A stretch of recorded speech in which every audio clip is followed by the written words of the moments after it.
খোলা আকাশের নিচে প্রকৃতির মাঝে নাকি শান্তি পাওয়া যায়। তাই আমিও চলে যাচ্ছি একটু যাতে অশান্তিতে থাকতে পারি। আমার দেখি আরো দুইজন লাল গেঞ্জি পরে চলে আসছে অশান্তি করতে। তারা আসার সময় সাথে নিয়ে আসছে তেঁতুল নামে কিছু আজগুবি জিনিস। সেই আজগুবি ফলগুলোর একজনে বসে বসে ফলগুলো ফেলে দিয়ে খোসাগুলো নিয়ে নিচ্ছে খাওয়ার জন্য। আরেকজন একটা পেঁপে নিয়ে আসছে।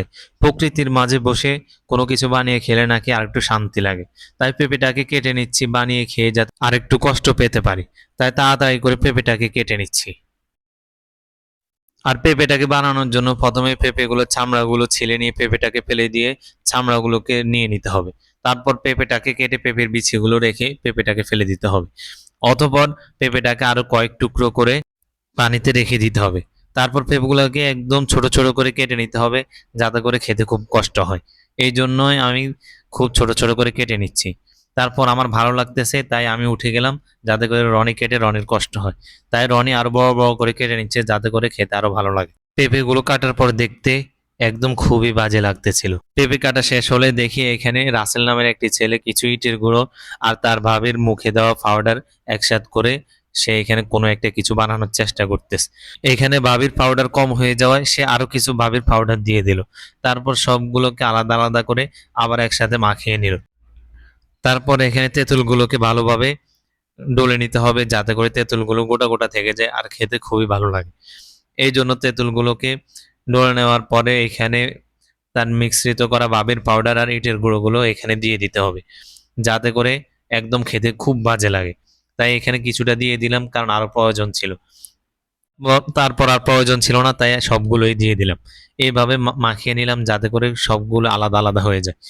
তারপর এখান থেকে আরেকটা জিনিস ফেলে দিলাম। তারপর আচার নামক একটি প্রাণীকে মেরে তাকে ভর্তা বানিয়ে প্যাকেটে ভরে রাখা হয়েছিল।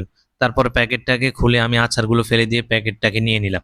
তারপরে এরকম আরো অনেকগুলো ডেড বডির প্যাকেট ছিল যার সবগুলো একটা একটা করে আমি আচারগুলো ফেলে দিয়ে প্যাকেটগুলোকে নিয়ে নিলাম যাতে করে খেতে আরো খুব বাজে লাগে। তাই সবগুলোকে একসাথে আবার মাখিয়ে নিলাম। তারপর এখানে দেখি তারা দাঁড়িয়ে দাঁড়িয়ে দেখতেছে আর বসে বসে হাসতেছে কারণ তাদের নাকি এগুলা দেখে তাদের পা দিয়ে জল পড়তেছে। এটা শুনে আমি তাড়াতাড়ি করে পেঁপেগুলো নিয়ে নিলাম এবং আমার হাত দ্বারা সবগুলো মাখাতে শুরু করলাম যাতে করে এগুলো আরো খুব শক্ত হয়ে যায়। তারপরে এখানে মাখিয়ে রাখা ডেড বডিগুলোকে আস্তে করে নামিয়ে দিলাম এই পেঁপেগুলোর মাঝে যাতে করে দুজনে ভালো করে যুদ্ধ করে এগুলো আরো খুব বাজে হয়ে যায়। তারপরে পাঁচজনকে গাবলাতে নামিয়ে দিলাম যাতে করে মারামারি করে ডেড বডিগুলো আর পেঁপেগুলোকে আলাদা করে দিতে পারে যাতে করে খেতে খুবই বাজে লাগে। তারপর দেখতে এরকমই বাজে হয়ে গিয়েছিল এবং খুবই সুন্দর বিশ্রী ঘ্রাণ বের হচ্ছিল যার কারণে তারা খুব মজা করে খেতে শুরু করলো। এক একজন কোনো দিকে না তাকিয়ে শুধু খাচ্ছে আর খাচ্ছে, আরেকজন তো দাঁড়িয়ে দাঁড়িয়ে খাওয়া শুরু করছে। তারপরে দেখি আরেকজন এখানে একটা গামলা নিয়ে বসে খাওয়া শুরু করে দিয়েছে। এতই বাজি হয়েছিল যে সে একসাথে পানা পুরো গামলা খেয়ে নিতে মুহূর্তের মধ্যে সব শেষ করে দিয়েছিল, এত বাজি হয়েছে। তারপরে খাওয়া শেষে তো দেখি একজনে বাড়িটা নিয়ে উঠে কি করতেছে, দৌড় দিল। সে দৌড় দিয়ে চলে গেছে, সে আর কাউকে খেতে দিবে না।